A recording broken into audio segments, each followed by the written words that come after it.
నమస్తే, welcome to the federal Telangana.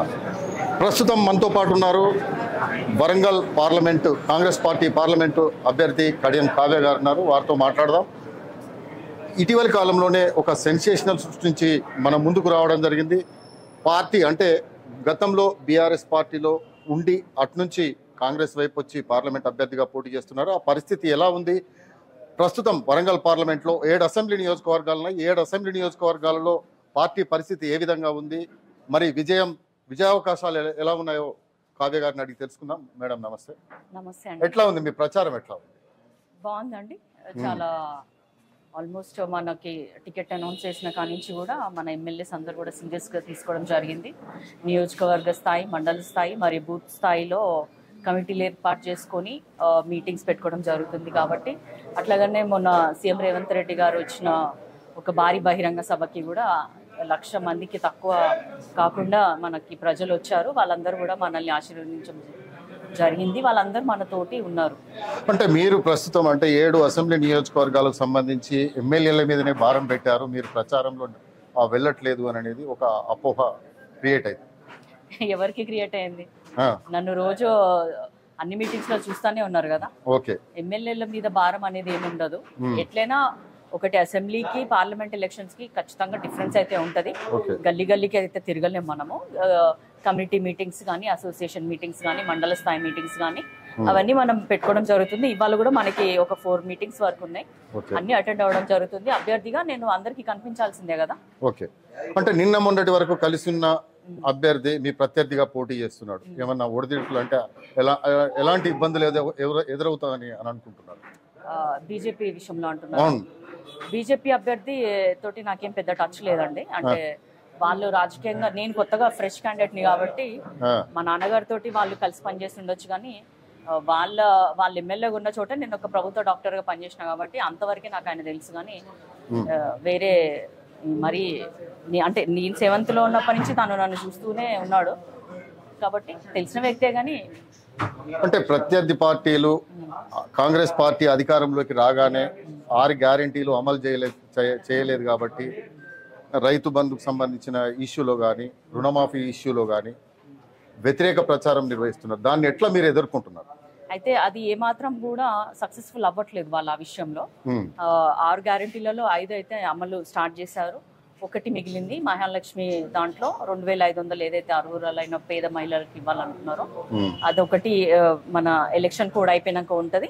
తర్వాత August 15 లోపు రైతు రుణమాఫీ కూడా ఖచ్చితంగా చేస్తాము అని పట్టుదలతోటే ఉన్నారు మన సీఎం గారు. కాబట్టి వాళ్ళ ప్రచారం ఎట్లాంటిది కూడా నిజం కాదు. ఎందుకంటే లబ్ధి చేకూరిన ప్రజలు ఉంటారు కదా, వాళ్ళు కూడా చెప్తున్నారు మాకు ఈ పథకాలు అందుతున్నాయని చెప్పి.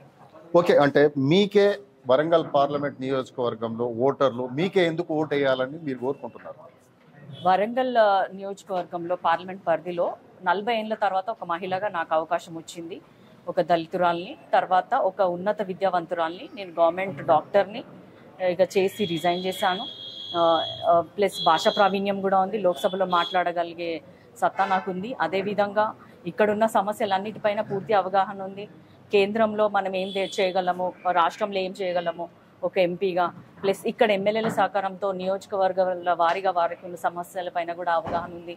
వాళ్ళు అడిగిన వాటికి మనము నిధులు సేకరించి వాళ్ళ అభివృద్ధి పనులకి తోడ్పాటు అందించే విధంగా కడియం కావ్య ఉండబోతుంది. కాబట్టి కడియం శ్రీహరి గారు ఎంత నిజాయితీగా పనిచేశారో డాక్టర్ కడియం కావ్య కూడా అంతే నిజాయితీగా పనిచేస్తుందని నేను వరంగల్ ప్రజలకి, వాళ్ళ ఆడబిడ్డగా వస్తున్నందుకు నన్ను ఆశీర్వదించి లోక్సభకి పంపించాలని వరంగల్ ప్రజలందరినీ కోరుతున్నాను. అదేవిధంగా లోక్సభ పరిధిలో మహిళా ఓటర్ల శాతమే సగానికి సగం ఉంది కాబట్టి ఖచ్చితంగా మహిళలందరూ కూడా నన్ను ఆశీర్వదిస్తారు, లోక్సభకి పంపిస్తారు. ఎలాంటి హామీలు ఇవ్వబోతున్నారు?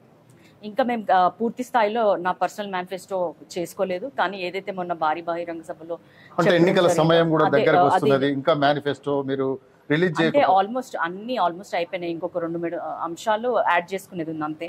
ఆల్మోస్ట్ అన్ని మనకున్న అండర్ గ్రౌండ్ డ్రైనేజ్ సిస్టమ్, ఇక్కడ ఉన్న ఫస్ట్ పెండింగ్ ఇష్యూస్ అన్ని క్లియర్ చేసుకుంటే చాలు వరంగల్ ని చాలా అభివృద్ధి చేసిన వాళ్ళం అవుతాము. Leather park, textile park, ORR, airport మామ్నూర్లో, తర్వాత అండర్ గ్రౌండ్ డ్రైనేజ్ సిస్టమ్ ఏదైతే డెవలప్ చేయాలో అది చేసుకోవాలి. తర్వాత ఇండస్ట్రియల్ కారిడార్గా చేసుకోవాలి, IT హబ్గా చేసుకోవాలి. ఎందుకంటే హైదరాబాద్ తర్వాత రెండో రాజధానిగా వరంగల్ జిల్లా అని చెప్పుకుంటాం కాబట్టి అంతే స్థాయిలో ఆల్రెడీ ఇది స్మార్ట్ సిటీలో లిస్టెడ్ అయింది, కానీ మనకు రావాల్సిన నిధులు ఇంకా రాలేదు. అవన్నీ కనుక మనం సక్సెస్ఫుల్గా రన్ చేసుకుంటే ఖచ్చితంగా మన మేనిఫెస్టోనే అది, అవన్నీ కూడా మనం రీచ్ అవుతాము. అంటే ప్రత్యర్థి పార్టీలు మీపై చేస్తున్న ఆరోపణలు ఏ విధంగా కొడుతున్నారు? అసలు నేను అవి పట్టించుకోనండి, ఎందుకంటే ఇప్పుడు నా మీద ఏ విధంగా అయితే ఆరోపణలు చేస్తున్నారో అది స్క్రూటీ జరిగే విషయంలోనే వాళ్ళు మొన్న ఎలక్షన్ కమిషన్ వీళ్ళు చేశారు కదా, రిటర్నింగ్ ఆఫీసర్ వాళ్ళ ఆధ్వర్యంలో స్క్రూటినీ జరిగింది. ఆ స్క్రూటినీలో కనీసం ఓరల్ గా కూడా నా మీద ఏం కంప్లైంట్ ఇవ్వలేదు వాళ్ళు. అట్లాంటప్పుడు వాళ్ళు చేసిన ఆరోపణలన్నీ కూడా ఉట్టి మాటలు అన్నట్టే కదా. ఓకే, అంటే ఇప్పటి వరకు అయితే మీరు ప్రచారంలో కొంతమంది ఎమ్మెల్యేలను మాత్రమే కలుపుకొని వెళ్తున్నారు, మిగతా ఎమ్మెల్యేలను కలుపుకొని పోవట్లేదు అనే ఒక అపోహ వస్తున్నది. దీన్ని ఎట్లా మీరు? అసలు మీ అపోహాలు ఇవన్నీ కూడా నిజంగా 100% అపోహాలే. ఎందుకంటే మేము ఎమ్మెల్యే స్థాయి మీటింగ్లు పెట్టుకుంటున్నాము, తర్వాత ఏమంటారు రేవంత్ రెడ్డి గారి సమక్షంలో అక్కడ సీఎం మీటింగ్స్ జరుగుతున్నాయి, అన్నీ మేము అందరం కలిసే ఉంటున్నాము 7గురము. అందులో అసలు ఇంకా అందులో మా ఇందిరా మేడం, మా గన్పూర్ ఎవరైతే ఇన్ఛార్జ్ ఉన్నారో వాళ్ళు అందరం కలిసే పనిచేస్తున్నాము. అంటే ఇప్పటి వరకు అంటే రాష్ట్ర వ్యాప్తంగా వామపక్షాలను కూడా కలుపుకొని వెళ్తున్న పరిస్థితి అన్ని నియోజకవర్గాల్లో ఉంది. ఇప్పటి వరకు మీరు వామపక్షాలను కలిసింది లేదు అనేది కూడా ఉన్నది. అసలు మీకు ఎవరు చెప్పారండి ఇవన్నీ? మీ హోంవర్క్ అసలు బాగాలేదు. ఎందుకంటే కడియం శ్రీహర్ గారు కలిసి మొన్న కూడా మీటింగ్ పెట్టారు, ఇప్పుడు 11 o'clock కి కూడా మాకు మీటింగ్ ఉంది సిపిఐ సిపిఎం వాళ్ళతోటి.